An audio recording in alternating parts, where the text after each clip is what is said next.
I'm not gonna lie, guys. I was debating myself if this movie was worth talk about. Should I make a video out of it?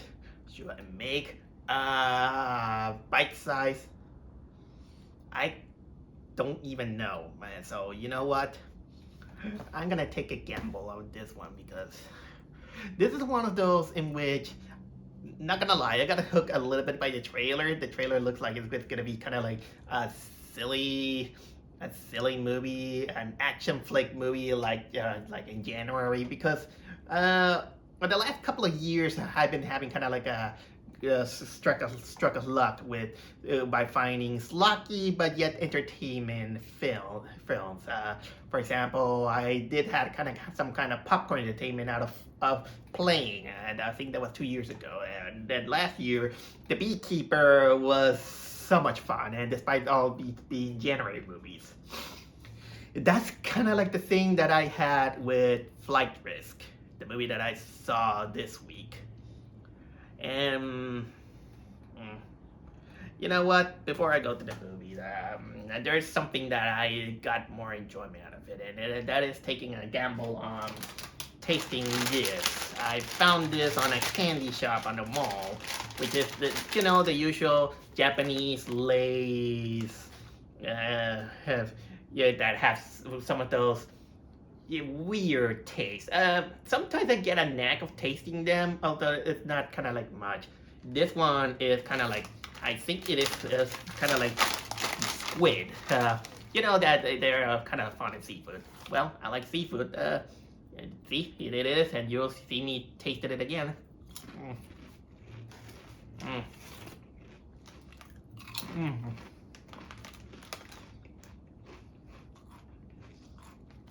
Mm. Yeah, I gotta make a review out of it. It really surprises me how they managed to make the aroma of something like fried squid. It's a little bit spicy, I'm not gonna lie, but it's tasty. I really love it. How'd they do that? That kind of makes me more curious to taste other Japanese potato chips with these kind of like flavors. And don't worry, I am not gonna go mix and matching like usual. It's better than doing one at a time. I did that with Pringles a few years ago. I combined, this one I blame Rick and Morty. I saw that commercial of Rick and Morty, the Pringles one where Morty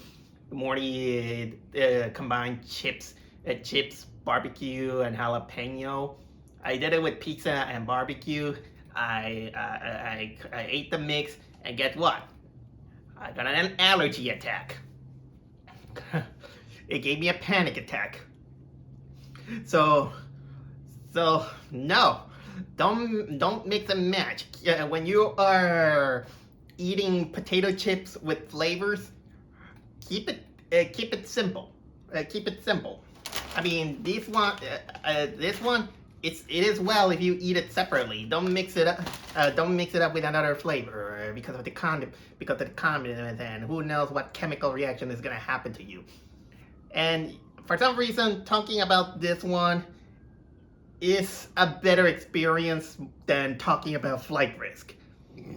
So yeah, from you can tell, I thought I got away from a January movie, but I didn't. And it wasn't a Blumhouse movie. No, this one, it had to be Mel Gibson. Mel Gibson directed this movie. And of course, a writer with the name of, Jared Rosenberg, who is kind of like a newbie. Okay, nice try, but I mean, it's not like, for example, the American Society with Medical, that he was also a newcomer and he came out being a hostile. But in the case of this guy, I'll go at once. That was boring. I didn't like this movie, and you know what? I am gonna try to vaguely remember because I think 30% of the movie made me sleep because how boring this movie was. But when it's not boring, it has some of the most outrageous dialogue, character decisions, cinematography. It just goes downhill the more you kind of watch it. And for the most part, I kind of wish that this is one of those lucky films because you can make fun of it. And there's some things that you kind of make fun of it with on this one, but God, this movie is almost like what, when you are on an airplane, and imagine if you don't have the or I don't know if it still they do it, but the time that you sit on a plane, there is nothing to distract you, and you don't have a book or something like that. You don't have a movie or anything. You just sit there, try to sleep, or sometimes you watch people talking. That's the definition of that movie. So let's get this thing over with because that there's some things that I want to talk about it. So the movie, the movie is about this guy named Winston. He is played by Topher Grace. I've seen it on IMDb because I have a goldfish mind, and well, he gets arrested by this U.S. Marshal played by Michelle Dockery. And they're gonna arrest him because that guy, he's basically a key witness for a mob. And well, he's like, okay, give me witness protection because if I spill the beans, they're gonna kill me and anything. So yeah, they decided to give him the witness protection program, and they're gonna transport him to. They're gonna transport him to New York, where he's gonna go on trial to be the key witness for that mob boss, and so. I don't know, and I don't know why they had to go with one of the most dinkiest planes you could ever see. It's a private plane, yeah, I understand, but without the luxuries and all that stuff, they just wanted to go into the kind of the most scrappiest plane you could ever see. But anyway, then of course they go inside. Then comes the pilot. He's played by of course the Mark Whalberg, and well, yeah, they go up on the plane on the Rocky Mountains, all snow and everything. But Mark Whalberg is not the pilot that he was supposed to carry on. Nope, Mark Whalberg is actually a hitman who is there to kill off the witness and probably the marshal. And well, basically that's kind of the thriller that they kind of promise. And if that promise is only for 20 or 30, 25 minutes, and boy, for starters, all three of the main cast sucks. Let's get started, of course, with the key witness. Topher Grace. For the first couple of minutes, you just kind of want to understand why they want to kill him, because this guy is so freaking annoying. It's so annoying that at the start of the movie, you just see him microwaving cup noodles on a hotel. Guys, this is not I don't know if that's the correct way to make noodles or for some people, but okay, whatever you do. But yeah, he's there, then get arrested, and there were 5 times in the movie that he mentioned that he's gonna piss or poop his pants. And the guy is like, oh my god, this guy gets annoying. Also, for some weird reason, the movie thinks that we're gonna that we sympathize with the guy because this gets toned down almost like the half mark of the movie. But still, this guy comes up as it's almost like it's almost like if your key with the protection is Shaggy from Scooby-Doo, and he's kind of like afraid that Ghost is gonna kill him. Then there's Michelle Dockery as the Marshall playing Madeline, and she's boring. She's basically kind of like the hard-ass heroine of the tale. But most of the time, she's always angry. She's almost kind of like emotionless. She plays a little bit too straight. And I'm not saying that they are kind of like terrible actors, but even her backstory and the way that they talk, because I'll get to that. But you kind of almost never sympathize with the guys because we just sit there and just listen to them. And of course, Mark Whalberg.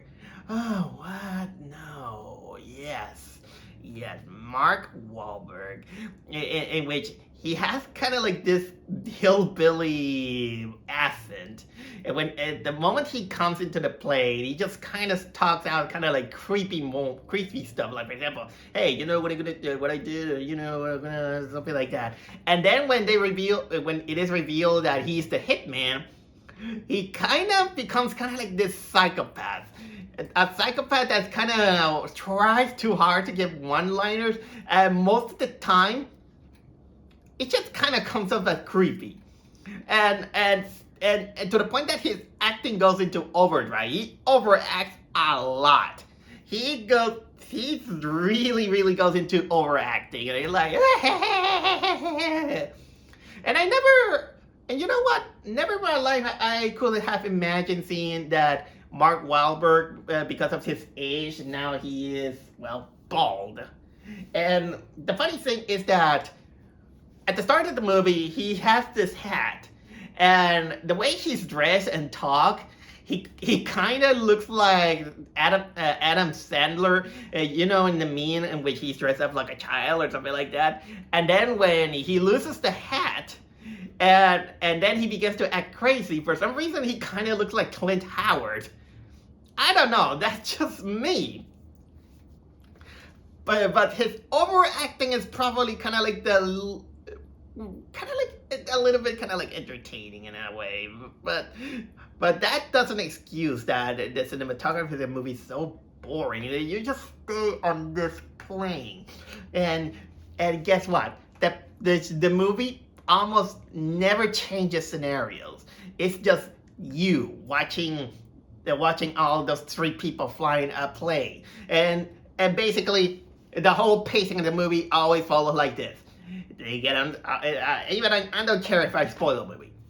They go on the plane. They get in the plane. They fly. They have conversation that lasts like 10 minutes. They find out that he's the hitman. Fight scene. They apprehend the guy. Apparently, because they say that they need him because he's the only one who can fly the plane, like the trailer promises. But no. They don't need him to keep him alive because then they contact people to help them out.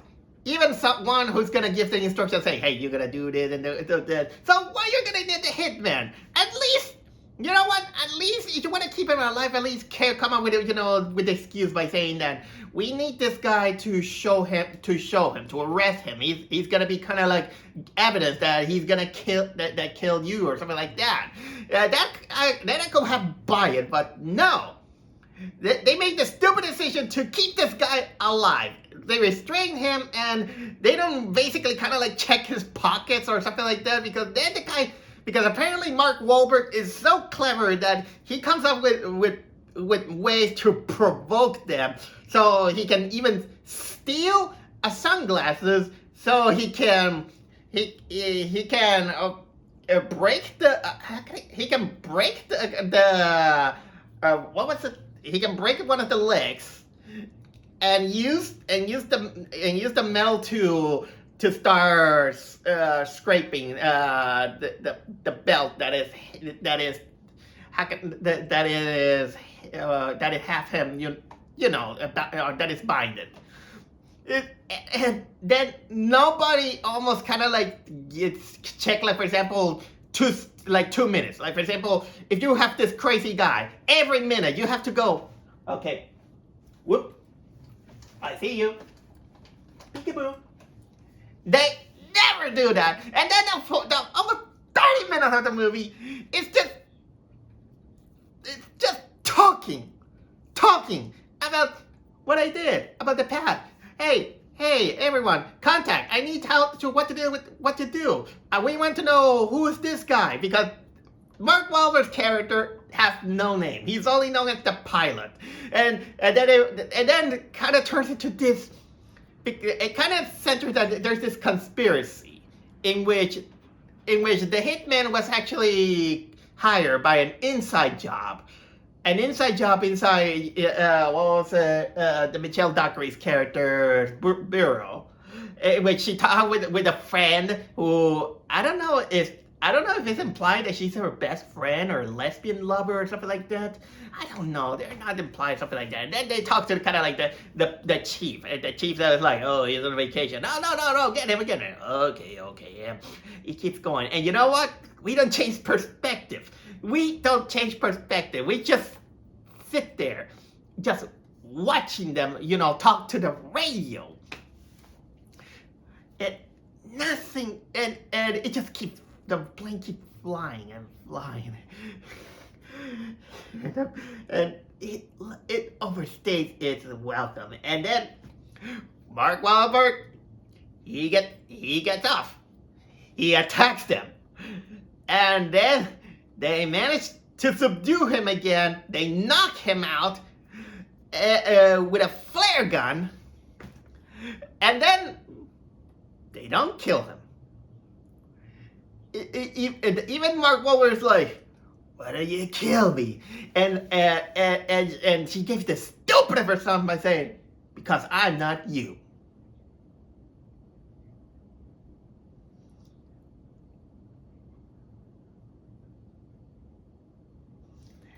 The guy tried to kill you twice.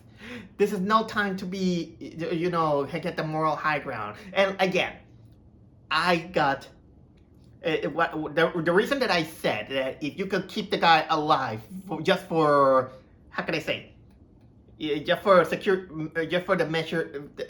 security measures, or for you can get the guy to become evidence that he is a hitman, so they can finally find the background of this guy or something like that. Or you know what? Maybe he dies, and they can check his records of where this guy come from and all this stuff. God. Oh, and by the way, the Topher Grace guy, he gets stabbed twice. He gets stabbed, and then he's like, oh my God, I died, or something like that. Maybe you wouldn't have died, and I don't know if that was kind of like desperate, but he has kind of like two knives. He has kind of like two knives on his. No, he was stabbed twice. The second time he was stabbed, he had the knife on his chest. And then I gotta tell you people that it's not prudent to remove your knife when it's stuck on your body, because that causes the bleeding to get worse. This is why when you have an arrow or a knife stuck on your body, it is recommended that you have to endure it, because if you remove it, then the wounds are open and then you're gonna bleed to death. So it's not prudent. Although I can understand that the guy did it, for emergency or something like that. But then, of course, it kind of turns into a race against time, and then they see them.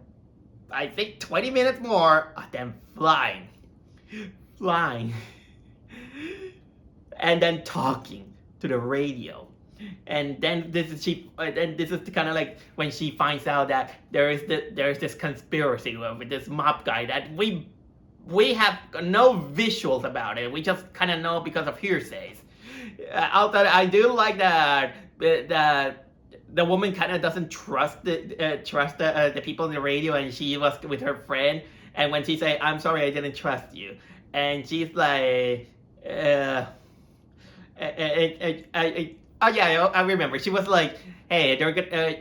I'm sorry, I didn't trust you, but you're gonna run because they're gonna get you." Oh yeah, there's also kind of like the guy saying that, "Oh, they're gonna get this guy's mother," or something like that. But basically, that best friend is like, "Hey, yeah, I love you, but seriously, thanks a lot, bitch." That was actually the best response that I gave, kind of like a chuckle. But most of the time, I kind of like I fell asleep because almost nothing is kind of like happening. Jeez. And then of course the woman gets killed off screen. Then then they say like, "Hey, here it is. Now you gotta land the plane," or something like that. And of course, Mark Whalberg, he makes the crazy idea that he's gonna dislocate his thumbs and his hand from being handcuffed, because they haven't restrained on a handcuff the second time, so he can free from his hand. And he's like, "Yeah, I'm free," and then he attacks them, and of course it turns into the plane that then it falls, and then Mark Whalberg, he just falls from the plane because of the impact. And then of course, since the people were expecting them with ambulances and everything, then Mark Whalberg gets run over by a truck. I am serious. And of course, there's a fine and dandy, the Topher Grace, sorry Spencer. Topher Grace gets put on an ambulance, and then we meet the guy who was guiding our character on the playing instruction, which is this Hindu guy. I think he's played by Mani Madhad. I think that was Masali. I don't know why they put a cast on this one. There's basically 3 people, and the other ones are kind of like they just show up for a second. And then apparently the movie was gonna play kind of like a thriller, saying that, there's another hitman in the ambulance, and then nope, she rescued the guy because he was suffocating. And then she finds that her boss was calling the shots, and he's like, "Hey, did you kill the guy? No, it's not over yet." And the movie ends. And God, this is one of the. I had to expect it. I expected that it was gonna be bad, and it was bad. Is boring to the point that I don't recommend it. Or you know what? If you kind of go to Netflix, you can only watch the moments where Mark Whalberg acts like a lunatic. And you know what? And there are some moments that I haven't even mentioned, and like I said, that the movie kind of tries to play clever, and we're saying that, okay, they're talking about who you're gonna trust. You're gonna trust her, you're gonna trust him, because each of them have kind of like something hidden, but nobody cares. And I haven't even saying, like, for example, hey, about the mother or something like that, and the guy kind of making a bad deal, something like that. But everything is so kind of like exposition. That's the thing. The whole movie, in order to know the characters, is just exposition. Nothing more, nothing less. And that makes this so boring. And, I think I talk all I can, so I sorely don't recommend this movie. This is the first worst movie I have seen this year. And you know what? The year has just started. Yep. What a risk.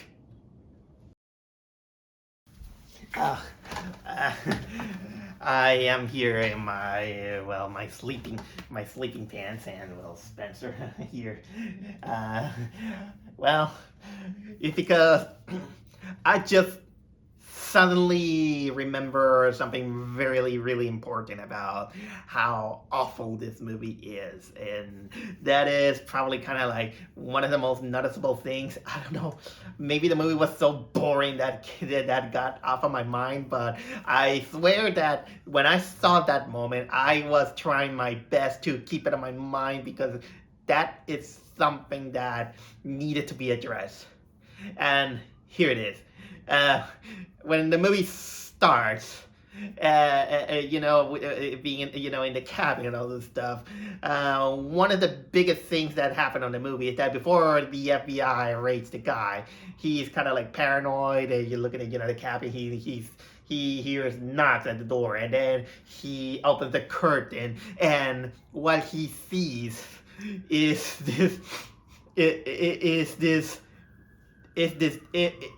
is a reindeer. I think it is a reindeer, a caribou. Sorry about that. This is typical where I live. Let me wait for a moment. There. So he sees this reindeer or deer or this big moose or whatever it is. There it is. But if you have a kind of like a keen eye on this, you're gonna see that it is an awful CGI mood, but it's so awful that if you notice closely, it's AI.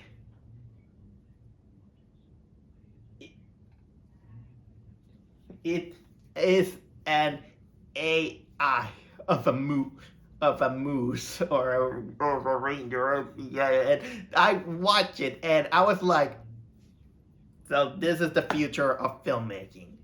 AI. You guys are getting so lazy. It's not that I want to diss on artificial intelligence, but honestly, artificial intelligence should stay away from art.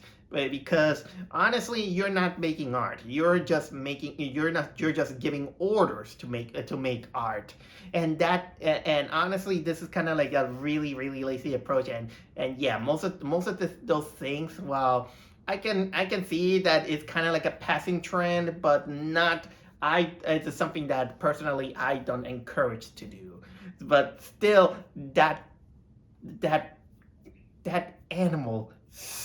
It's brief, but you really notice. And well, and now that I think about it, Jeremy Jahns, yeah, he made a review out of this movie, and I do agree that this even not just the animal is just made by AI. The whole thing looks like it is AI with this corny dialogue and all this stuff. But God, this AI, I just had to mention it.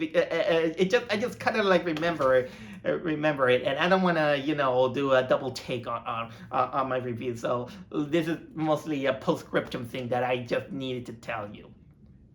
Jeez, again, such a risk.